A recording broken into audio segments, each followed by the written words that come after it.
Finalmente hemos llegado al final de la epístola a los colosenses. Empezamos hace 3 años. Menos mal que no soy el pastor de esta iglesia, porque entonces hubierais pasado mucho hambre espiritual. Pero finalmente hemos llegado y nos encontramos con las últimas palabras que el apóstol Pablo escribió, las últimas letras que el apóstol Pablo escribió, dando saludos de una serie de personas que en realidad, cuando uno llega a estos momentos de la epístola, uno dice, bueno, ¿y qué voy a decir yo de todo esto? Porque prácticamente hay muy poquita cosa, parece ser que hay muy poca cosa que decir de cada uno de ellos.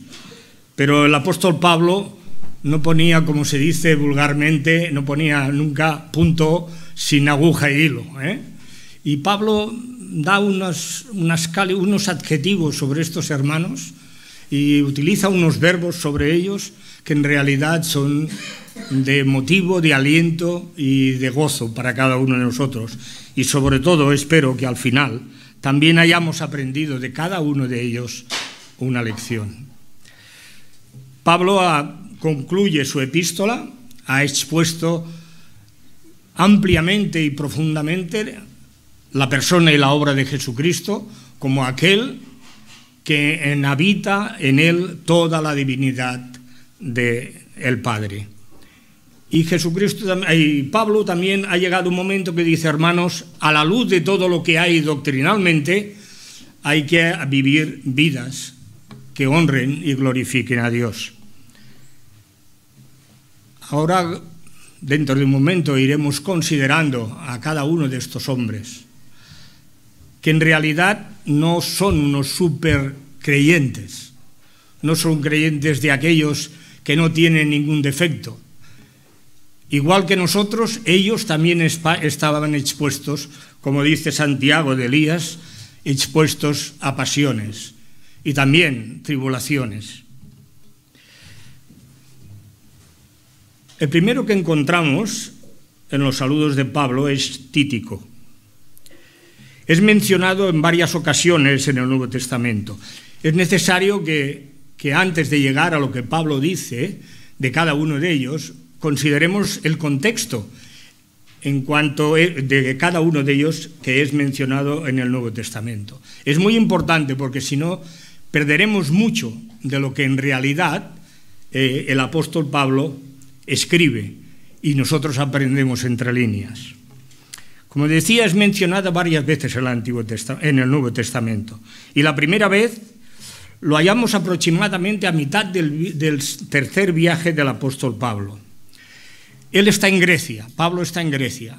Ha partido de Éfeso, ha ido a Macedonia y después ha pasado a Grecia. Y de allí, debido a unas asechanzas que han puesto los judíos contra él, Pablo, que pensaba marchar camino de Siria desde Corinto, él dice, bueno, pues vamos a tener que partir hacia Macedonia y de allí, pasando por Troas, bajar y coger un barco para ir luego camino de Siria. Y entre medio de los que acompañaron a Pablo, cuidando de su persona, de las asechanzas de los judíos, encontramos, pues, entre Sópater, Aristarco, que también lo mencionaremos, Segundo, Gayo, Timoteo, y un tal Trófimo, encontramos a Tíquico.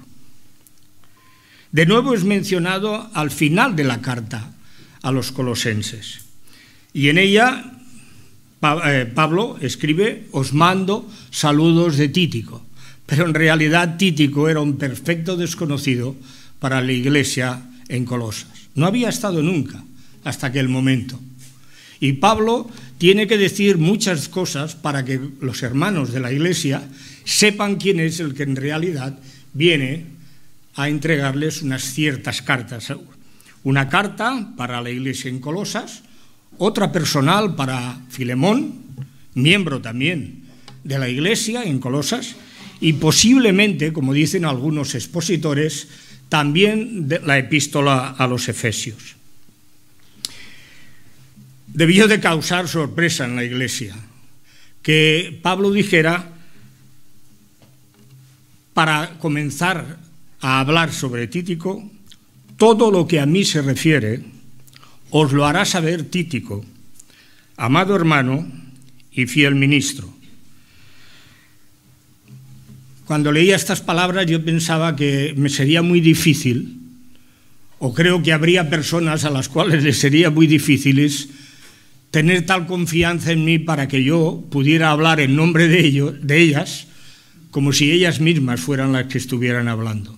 Pablo aquí da a entender que él hubiera querido explicarle a los hermanos cómo habían ido las cosas o cómo iban las cosas en Roma, pero él estaba encarcelado. Era posiblemente su primer encarcelamiento. Todo lo que a mí se refiere os lo hará saber. Podrá explicar cómo ha ido la extensión del Evangelio, cómo está el apóstol Pablo. Pablo, tenemos que tener en cuenta que predicaba en Roma. Estaba en una casa de alquiler y podía ser visitado. Y él continuó su misión de predicar y extender el Evangelio de la verdad. Pero aquel que todo lo que se refiere a Pablo os lo hará saber, Pablo lo considera amado hermano. Me llamó la atención que Pablo utiliza la misma palabra que Mateo utiliza para referirse del amor del Padre al Hijo. Cuando, abriéndose los cielos, en el bautismo de Jesús, Dios dice: este es mi Hijo amado, agapetos, en quien tengo complacencia. Y esta es la palabra que utiliza el apóstol Pablo, agapatos. Tíquico era amado por Pablo. ¿Por qué? Porque seguramente a lo largo del tiempo que estuvieron relacionándose en el ministerio y extensión de del Evangelio, él vio cómo era Tíquico, cómo reaccionaba, cómo tenía su compromiso con el Señor primero y luego con la predicación del Evangelio, la discreción, cómo él fue poco a poco siendo, como Pablo dice, una ayuda para él. Amado hermano, lógicamente, por el hecho de ser creyente, ya era un hermano de Pablo, pero era un hermano que en realidad había ido penetrando y penetrando más y más en esa relación íntima con Pablo, en ese ministerio que Dios le había dado al apóstol. Pero añade, fiel ministro y consiervo. La fidelidad, hermanos, es un fruto del Espíritu Santo. Nadie piense que será fiel si en realidad no es guiado por el Espíritu Santo. Si alguien no se rinde no solamente a su influencia, sino a su dirección. Fiel ministro. La palabra no es como la entendemos en nuestros días. No es aquellos que llevan la cartera, alguna vez también llenan la suya, sino es una palabra que en el original es diáconos, siervo. No esclavo, sino siervo. Es aquel que está al servicio de una persona.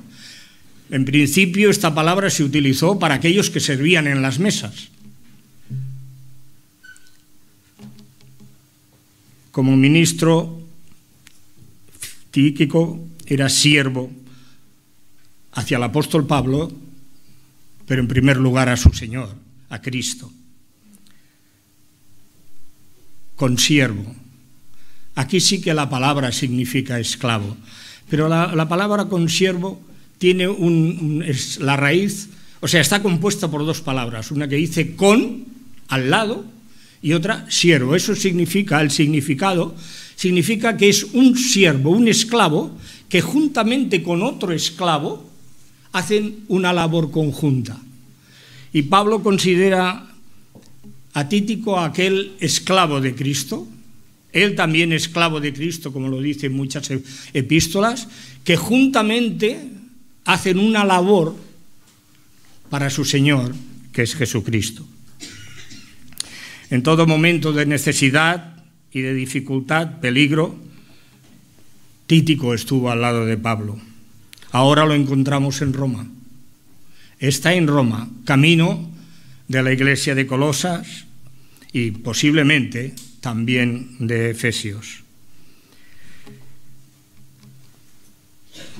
Por esto mismo Pablo lo enviaba, para que supieran de él, pero también que estuviera informado de que conociera las cosas que se refería a la iglesia.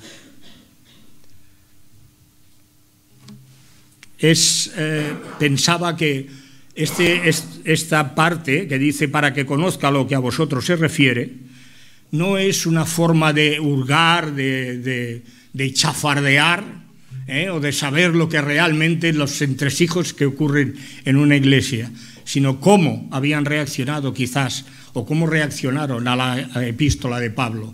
El problema de Colosas, bien lo sabéis, era un problema de los falsos maestros que habían entrado en ella. Y Pablo estaba realmente, por las noticias que había recibido de Epafras, estaba preocupadísimo. Y él había escrito esta epístola para hacerles reconocer que no había otro Señor, no había otro Maestro en quien confiar, sino en la palabra de Jesucristo, aquel que murió y resucitó por cada uno de nosotros. Informar, conocer, afrontar y confortar los corazones era el ministerio que tenía Títico hacia la iglesia de Colosas. El resumen de la vida de Títico es que glorificó el nombre de Cristo. Planteémonos, vosotros y yo también, si somos dignos de confianza. Piensa si hay alguien, si te viene a la mente alguien que confíe realmente en ti o en mí, como yo también he pensado. Títico era un hombre de confianza. Lo había demostrado por una dignidad y una glorificación en su ministerio hacia su Señor. Pablo amaba a Títico porque era un consiervo en la obra. Amamos a los que nos sirven en el Señor. No pensemos solamente en los pastores, pensemos en los diáconos, en el consejo de la iglesia, pensemos en la escuela dominical, pensemos en el que lleva al grupo de jóvenes. Amamos a aquellos que nos sirven en distintas áreas en la iglesia. Amamos a los que nos dirigen en la alabanza, a los que preparan el adorno de la iglesia, los que limpian y barren.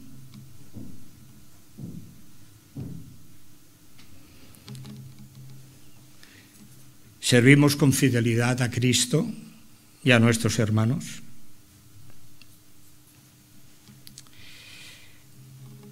La segunda persona que menciona el apóstol Pablo es Onésimo.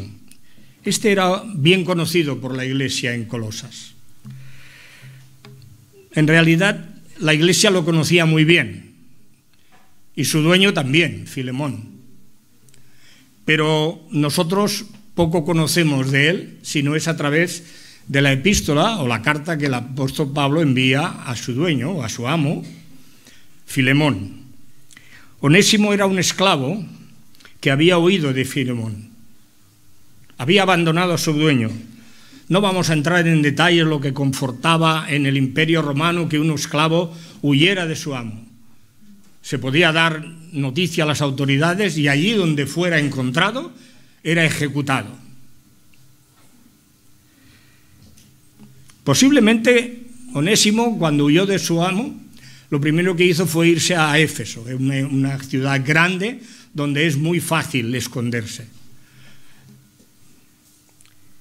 En su huida estuvo motivada por un agravio que hizo a su dueño. En realidad, este agravio no sabemos cuál era, de qué naturaleza era. Podemos intuir un poco que posiblemente podía ser un robo que había hecho a su amo. robo de dinero, de joyas o cualquier otra cosa que a él le permitiera vivir cuando él huyera hacia una ciudad como Éfeso. Parece que el versículo 18 de la epístola a Filemón abre un poco el panorama, porque Pablo se compromete a pagar la deuda de Onésimo. Posiblemente, como dicen muchos comentaristas, esa deuda era a causa del robo. Tampoco podemos saber cómo llegó desde, si estuvo en Éfeso por primera vez, o sea, por primer momento, a Roma. Tampoco sabemos eso. Pero tampoco conocemos cómo conoció al apóstol Pablo. Pero sí que sabemos que el apóstol Pablo tenía una razón sólida para interceder por Onésimo, que en realidad parece ser que él quería volver a reparar su deuda con su amo. Él habla en estos términos de Onésimo: te ruego por mi hijo Onésimo, a quien engendré en mis prisiones, el cual en otro tiempo te fue inútil, pero ahora a ti y a mí nos es útil. Pablo era testigo del cambio que se había operado en Onésimo. Había sido esclavo de un amo terrenal, ahora era esclavo de Jesucristo. Pero para llegar a ser esclavo de Jesucristo había sido transformada toda su vida por el Evangelio. Había reconocido no solamente lo que le había hecho de mal a su amo terrenal, sino lo que había hecho de mal al Dios de todo lo creado. Y a pesar de todas esas cosas, Pablo dice de él que es un hermano amado y fiel. Emplea la misma palabra, el mismo término que ha empleado sobre Títico. Y como decíamos, que el de Títico es como el que se da en el Nuevo Testamento, hablando el Padre sobre el Hijo. Eso quiere decir que Pablo, cuando ve a esos hermanos, todo lo que hacen ellos le entra complacencia. Recuerdo que un pastor, un día en una reunión así un poco íntima, él dijo: no tengo ninguna mejor satisfacción, utilizando palabras de Pablo, no tengo mayor satisfacción que ver que mis hijos espirituales, como decía Juan, andan en la verdad. Y Pablo en realidad ve que ese huido esclavo anda en la verdad. Había sido liberado del pecado, hecho siervo de Dios, tenía por fruto la santificación y por fin la vida eterna. El pecado había hecho mella en su vida, de tal manera que él quería haber pasado fronteras que no le pertenecían. Pero a la luz del Evangelio, él transformó y humilló su vida para servir a aquel que es el Señor de señores y Rey de reyes. Pero se dirige a la iglesia de Colosas, Pablo, y dice: es uno de vosotros. Esto los comentaristas dicen que tiene dos formas de interpretarse. Una de ellas es que es un hermano como los hermanos de Colosas. Pero otros se inclinan por otra consideración, otra definición. Dicen que conocían muy bien la vida de Onésimo, lo que había hecho con su amo. Pensad que Colosas tampoco era tan grande como para que su amo, que seguramente si tenía un esclavo, podría tener más, seguramente, no era un don nadie. El que se le escapara un esclavo había puesto en evidencia seguramente su dignidad. Lo había quizás avergonzado ante sus conciudadanos, a pesar que seguramente muchos tampoco se atrevieron a decirle: oye, se te ha escapado el esclavo. O se extrañaron en que quizás Filemón no hubiera mandado a la Guardia Romana o al Imperio Romano a que lo persiguiera. Es uno de vosotros. Y más sorprendente debió ser para los creyentes en Colosas, que Pablo dijera, todo lo que acá pasa, todo lo que sucede en Roma, con relación a mí, con relación a él, con relación al ministerio y a la predicación de la palabra, dice, os lo hará saber Onésimo.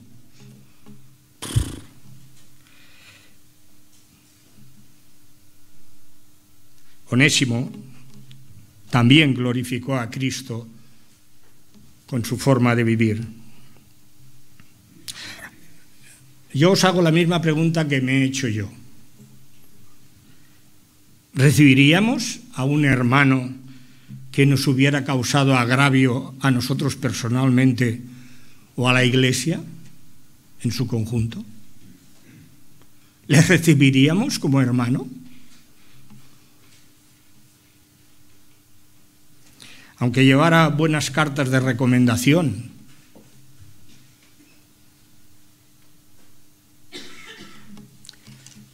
¿le tendríamos por amado, le amaríamos y fiel a ese hermano o a esa hermana?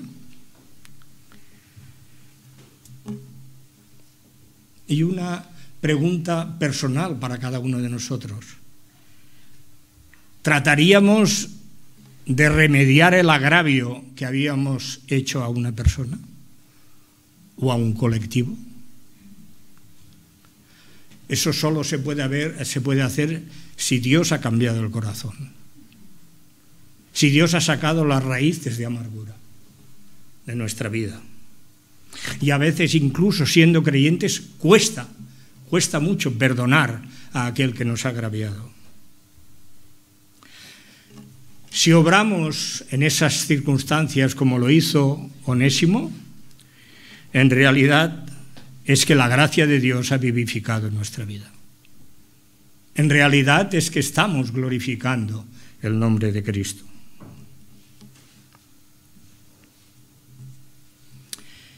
En tercer lugar, Pablo menciona a Aristarco. En un primer momento yo le hubiera dicho que este es el bombero de la carta del apóstol Pablo a los colosenses.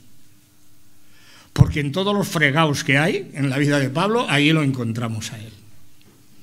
La primera vez que se le menciona es en Hechos 19, 29.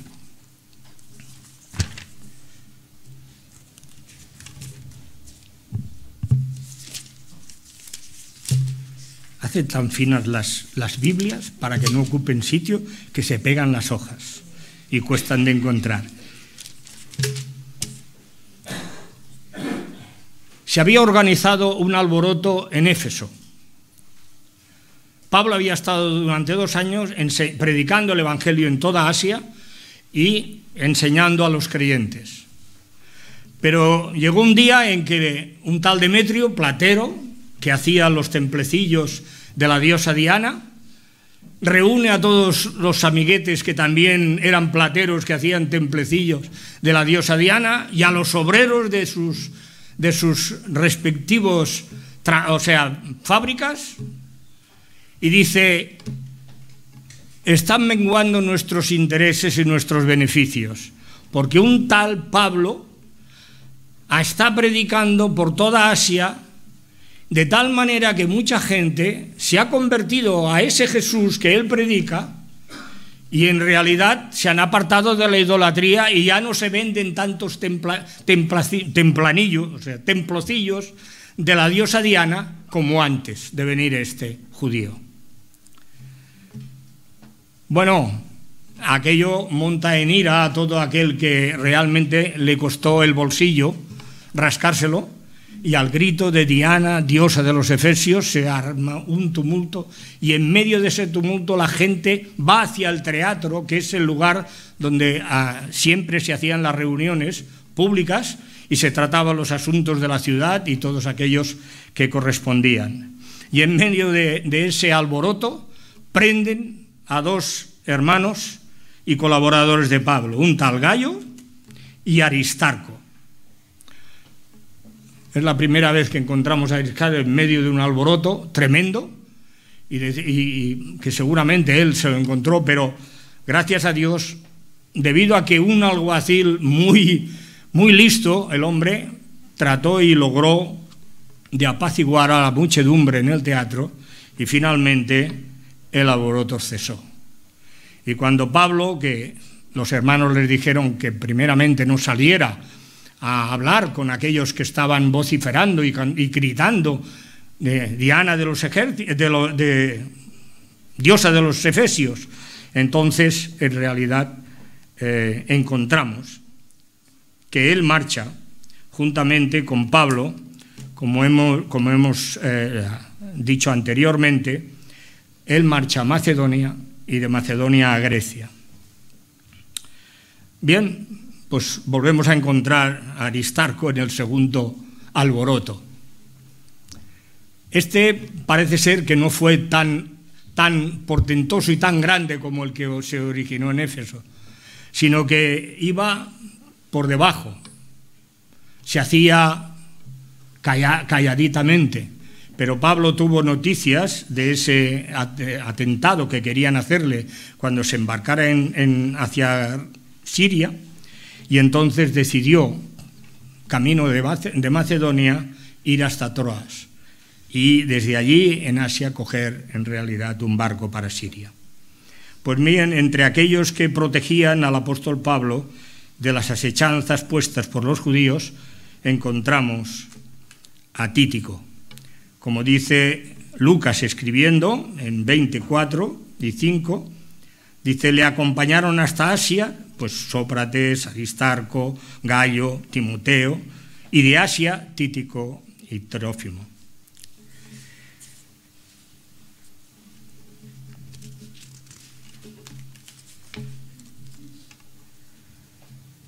Nada se dice de Aristarco durante 4 años. Posiblemente él estuvo en su propia iglesia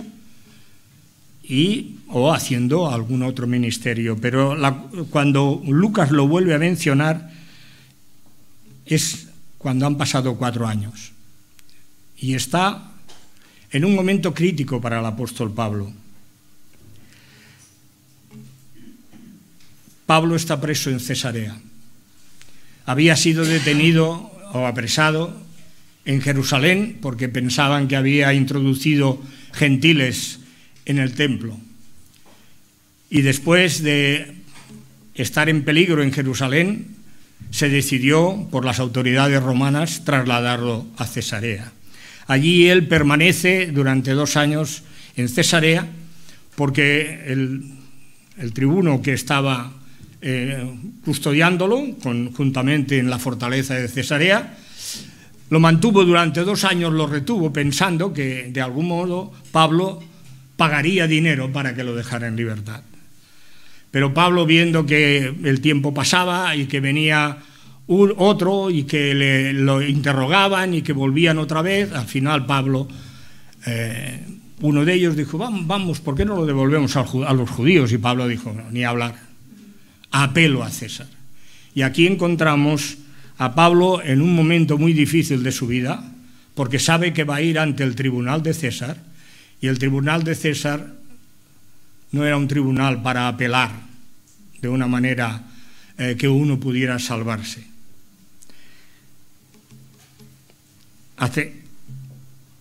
Lucas otra vez vuelve a decirnos, embarcamos en una nave adrimetena que iba a tocar los puertos de Asia. Zarpamos estando con nosotros Aristarco, macedonio de Tesalónica. Y cuando Pablo habla de Aristarco, está en Roma con él, por lo tanto hemos de suponer que él permaneció durante todo el viaje que hizo Pablo desde Cesarea hasta Roma, o hasta Italia, en realidad, y pasó por todas las vicisitudes que pasó el apóstol Pablo y todos los que iban en la nave. Naufragios, tempestades, etc. Pero ahí está Aristarco. Y él permanece junto a Pablo en Roma, y el testimonio que da Pablo de él es, Aristarco, mi compañero de prisiones, te saluda. No quiere decir esto que Aristarco estuviera preso, sino que ayudaba al apóstol Pablo en sus prisiones, o sea, cuidaba de él, Tened en cuenta que Pablo estaba con grilletes y además tenía 2 soldados romanos cuidándolo. Y tenía que tener acenciones, todo lo que correspondía a su propia persona y todo lo que correspondía a él tenía que ser ayudado por alguien. Y Aristarco, como posteriormente dirá también de otra persona que aparece también en los saludos de Pablo, es uno de los 3 judíos. Él los nombra los de la circuncisión que me han ayudado en el reino de Dios. Y añade otras palabras, y son un consuelo para mí. Aristarco no solamente estaba como tapafuegos, sino que además era una ayuda, también era un consuelo. ¿Qué lealtad tenemos a la familia de la fe?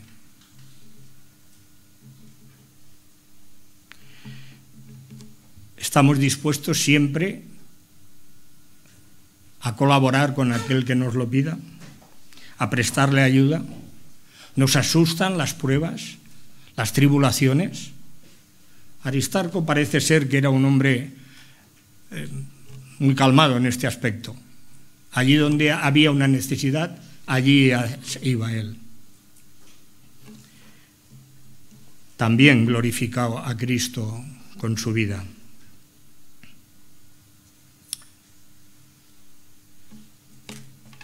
Y es mencionado Marcos,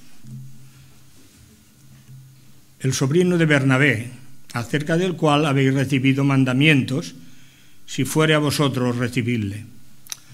Bueno, este es el joven que se iba de vacaciones y que a mitad del viaje, viendo que había muchas dificultades, quiso volver a la tranquilidad y a la paz del hogar. La primera mención que encontramos de Marcos tiene lugar cuando Pedro es liberado de la cárcel.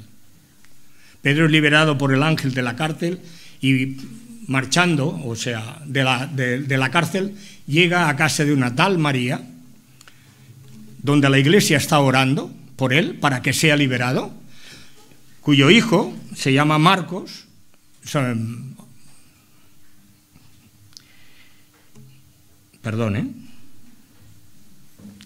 llama Juan, cuyo sobrenombre es Marcos. A veces tanto de hablar de Marcos nos olvidamos, sobre todo yo me he olvidado de Juan. Por acá encontré Bernabé y Pablo también estaban en Jerusalén. Habían llevado la ofrenda que habían hecho los santos de Macedonia para la iglesia que había en Jerusalén. Y allí, pues, una vez volvieron hacia su Antioquía, se llevaron a Marcos con él. Marchó con su tío y con Pablo. En el primer viaje misionero que Pablo y Bernabé realizaron, para el cual Dios los había escogido, se llevaron al sobrino de Bernabé, Marcos, con ellos. Pero cuando llegó a Pergue, en la región de Panfilia, el motivo no se sabe por el cual abandonó el ministerio, la compañía de Pablo y de Bernabé, y se volvió hacia Jerusalén. Esta actitud no gustó al apóstol Pablo. Fue motivo de gran discordia entre Pablo y Bernabé, de tal manera que Pablo se negaba a que en el segundo viaje misionero Marcos fuera con ellos. De tal manera que Bernabé, tomando a Marcos, navegó hacia Chipre, y Pablo, cogiendo a un tal Silas, marchó hacia Siria y Cilicia, confirmando a las iglesias y confortando a los hermanos. 10 años pasan hasta que encontremos esta mención que hace Pablo en la epístola a los Colosenses. Os saluda Marcos, el sobrino de Bernabé, acerca del cual habéis recibido mandamientos, si fuera vosotros recibidle. Hay diversas opiniones en cuanto a quién, cómo o qué fue lo que volvió otra vez al ministerio de la palabra Marcos. Algunos dicen que fue Bernabé, su tío, y el apóstol Pedro, porque muchos relacionan el Evangelio de Marcos con las que eran las predicaciones de Pedro, posiblemente en Roma. Sea lo que fuera o quien fuera, no solo ese capítulo que hay en la vida de Marcos lo salvó, lo restauró y lo levantó del lugar donde había caído. Lo que habéis recibido mandamientos, si fuere a vosotros recibirle. La palabra que utiliza Pablo cuando dice recibirle es recibirle cariñosamente, afablemente.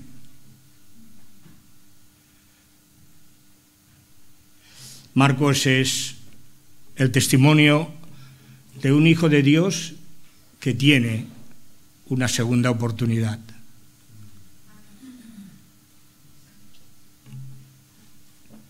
Hay un momento en la vida y la historia del pueblo de Israel en que Dios le dice: hasta aquí hemos llegado.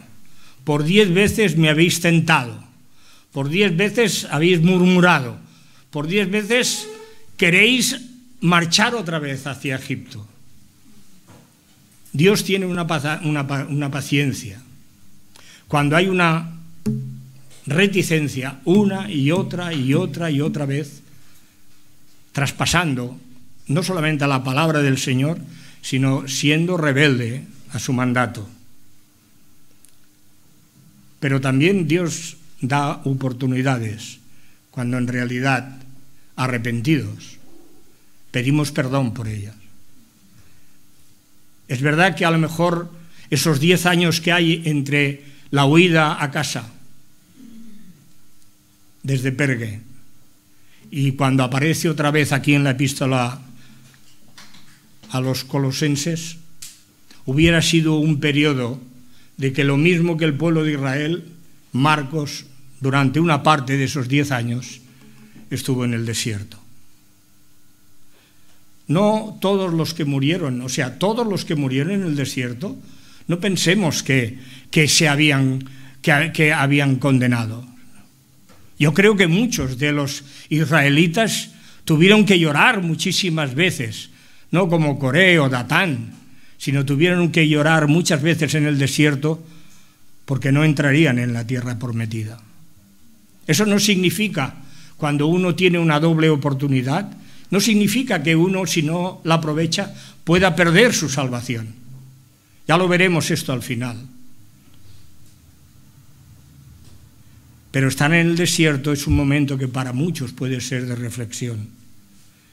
Hay que dar gracias a Dios que Marcos tuvo a Bernabé y a Pedro a su lado, porque el que hay una seguridad de que tuvo su restauración plena y que con su vida glorificó a Cristo, es el magnífico Evangelio que lleva su nombre.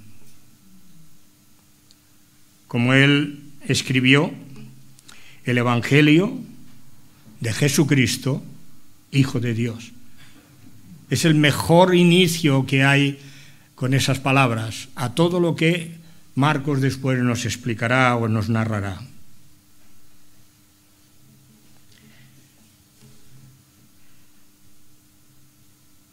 ¿Hemos abandonado alguna vez nuestro ministerio? ¿Hemos renunciado alguna vez al camino que hemos andado en la fe? Hay personas que lo llevan en silencio, a veces por vergüenza, a veces porque quizás ha sido tan grande o tan aparatoso esa renuncia o ese abandono que da vergüenza volver a tratar de hacerlo, de ayudar. No lo llevemos nunca en silencio. No llevemos eso en silencio, ¿no? Ese desierto no andemos en silencio, no lo hagamos en solitario. Israel no lo hizo. Por las noches había la columna de fuego, por el día había la nube, símbolo de la presencia de Dios.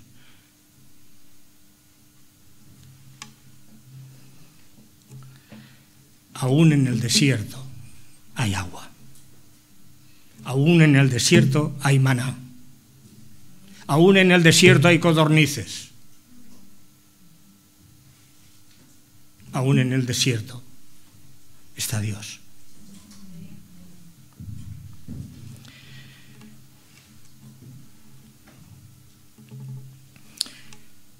Yo estoy seguro que Marcos pidió muchas veces perdón a Dios. Pero gracias por aquellos hermanos que ayudaron a Marcos. Finalmente el tercer personaje, la tercera persona que ayudó a Jesús, que eran de la circuncisión, es Jesús, llamado Justo. El otro era Marcos, que era judío, y Aristarco, como he dicho anteriormente. Yo diría que ese es el creyente que no tiene sombra.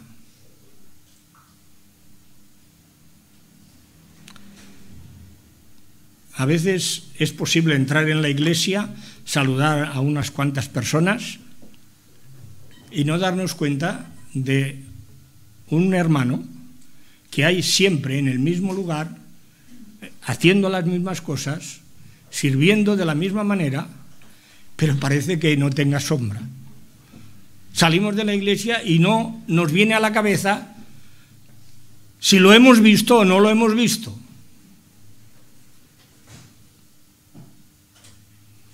Es el creyente que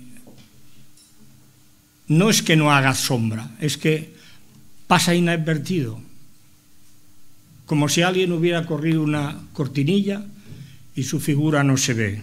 Este es Jesús llamado el Justo. Era un hermano convertido a la fe de Jesús, que solo es mencionado en esta epístola. Pero cada vez que se lea esta epístola y lleva 2000 años leyéndose, encontraremos a Jesús, el llamado el Justo, que además tiene la virtud de ayudar en el reino de Dios a Pablo en Roma.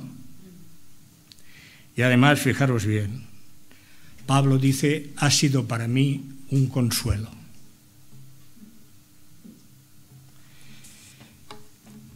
Yo doy gracias por los hermanos que, no aquí, ahora, sino en otras iglesias o en otros lugares, han sido un consuelo para mí.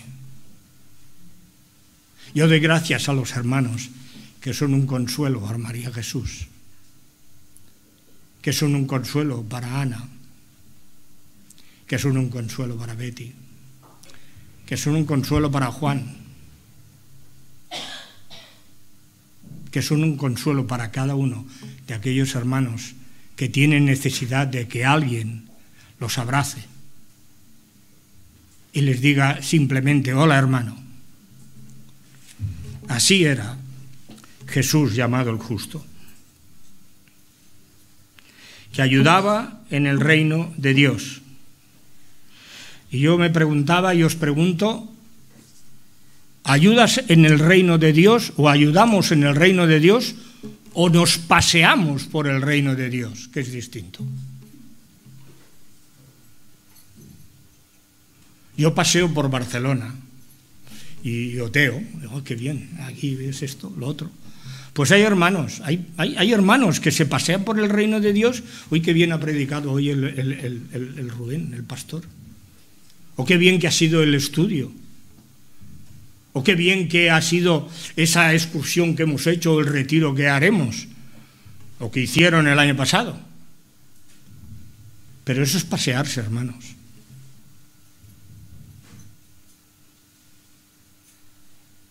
Ayudar en el reino de Dios otras cosas. como decía antes, es fregar la iglesia, es barrerla, es arreglar las luces, es preparar los adornos, es dar la escuela dominical, es cuidarse de la iglesia. ¿Cuánto tiempo hace que no hemos sido de consuelo a algún hermano o hermana?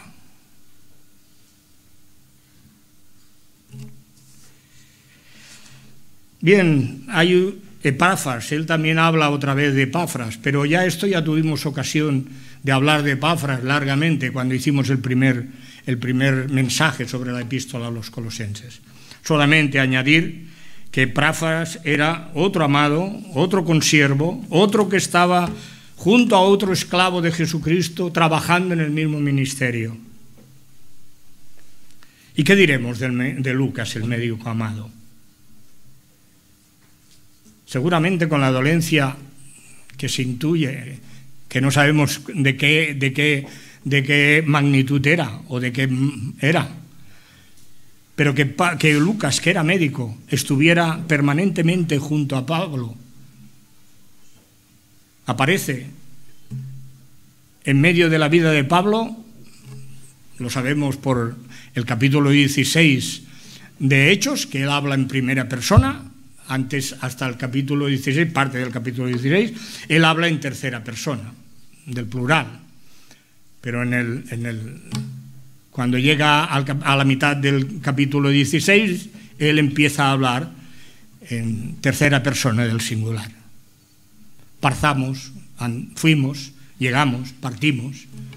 Luego desaparece durante un tiempo porque posiblemente él se quedó en Tesalónica o por esa zona con el fin de mantener, o Filipos, con el fin de mantener aquella comunidad que era incipiente.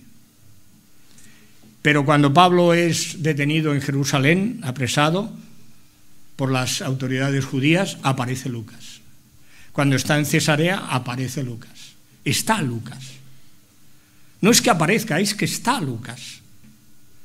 Y ahora en todo el viaje y en Roma sigue estando Lucas.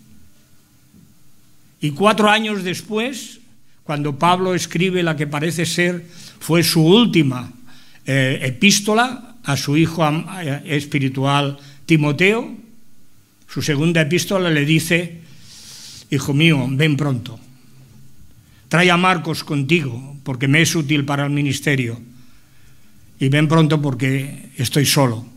Todos me han abandonado, solamente Lucas está conmigo.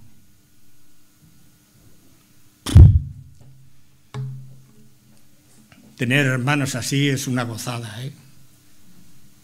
Tener hermanos que siempre estén junto a uno es una gozada. Glorificaron también a Cristo. Pero hay una nota discordante, que es la de Demas.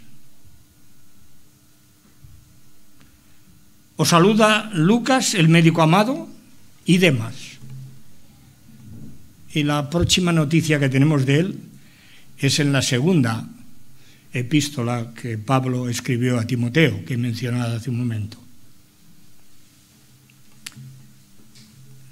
Pablo está en unos momentos, quizás, muchos consideran que no es el primer arresto que ha tenido, el primero que está en Roma y que ha durado durante 4 años, sino que realmente fue liberado, y este es el segundo arresto, que en realidad toda esa parte, o lo que hizo, se intuye, pero no se sabe exactamente lo que hizo el apóstol Pablo. Seguramente estuvo predicando y confortando a los hermanos en distintos lugares, pero no tenemos constancia, ni en los Hechos de los Apóstoles ni en ninguna otra epístola.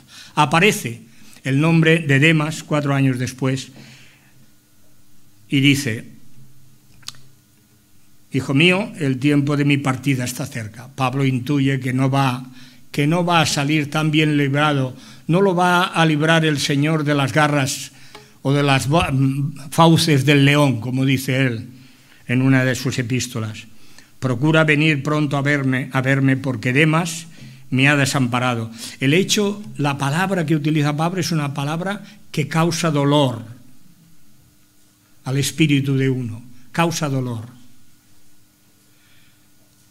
Me ha desamparado, causa dolor porque es un desamparo en el momento que más uno necesita que alguien esté a su lado. Es una palabra que causa dolor. Amando este mundo. Amando. Una palabra dura. Negativa. A pesar de que hace un momento hemos dicho que era positivo. Amando este mundo y se ha ido a Tesalónica. Solo Lucas está conmigo. No podemos afirmar que se perdió, que no fue salvo. No hay ninguna referencia en el Nuevo Testamento que nos indique lo contrario, pero tampoco nos lo afirme. Pero sí que nos saca de dudas que causó al apóstol un gran disgusto, una gran pérdida.